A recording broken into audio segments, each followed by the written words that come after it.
Y sign வரும். நாசாவோட Hubble space telescope NGC 2566 என்னும் spider கெலக்சியை படம் பிடித்திருக்கு. இந்த NGC 2566 இந்த ஸ்பைடர் கெலக்சி நமது பூமியிலிருந்து 76 மில்லியன் லைட் இயர்ஸ்ல வந்து அமைஞ்சிருக்கு. லைட் இயர் கிலோமீட்டரா கன்வெர்ட் பண்ணா 9.46 ட்ரில்லியன் கிலோமீட்டர், அதாவது வெறும் 1 லைட் இயர் கிலோமீட்டரா கன்வெர்ட் பண்ணா 9 லட்சம் கோடி கிலோமீட்டர். இந்த ஸ்பைடர் கெலக்சி நமது பூமியிலிருந்து 76 மில்லியன் லைட் இயர்ஸ்ல வந்து அமைஞ்சிருக்கு. அப்ப நமக்கு எந்த லெவல்ஸ்ல இந்த ஸ்பைடர் கெலக்சி வந்து அமைஞ்சிருக்குன்னு அதுக்கப்புறம் இந்த பிரபஞ்சத்துல எது ஸ்பீடா டிராவல் ஆகும்னா லைட் தான் ஸ்பீடா டிராவல் ஆகும். லைட்டோட ஸ்பீடு வந்து ஒரு செகண்டுக்கு ஒரு வினாடிக்கு 3 லட்சம் கிலோமீட்டர் வந்து டிராவல் ஆயிருக்கும். லைட்டோட ஸ்பீட்ல நம்ம டிராவல் பண்ணி போனாவே இந்த NGC 2566 இந்த ஸ்பைடர் கெலக்சி அடையிறதுக்கு 76 மில்லியன் லைட் இயர்ஸ் ஆகும். ஏன்னா அந்த லெவல்ஸ்ல இந்த ஸ்பைடர் கெலக்சி வந்து அமைஞ்சிருக்கு. இந்த ஸ்பைடர் கெலக்சி இப்போ ரீசெண்டா நாசாவோட ஹபிள் ஸ்பேஸ் டெலிஸ்கோப் வந்து படம் எடுத்திருக்கு.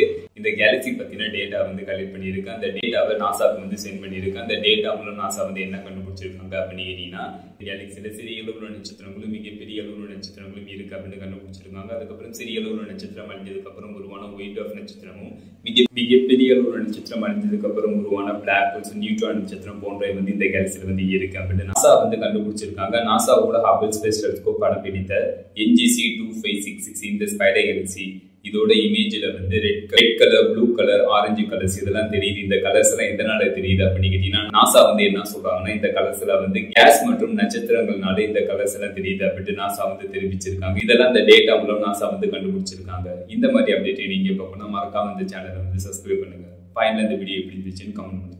See you.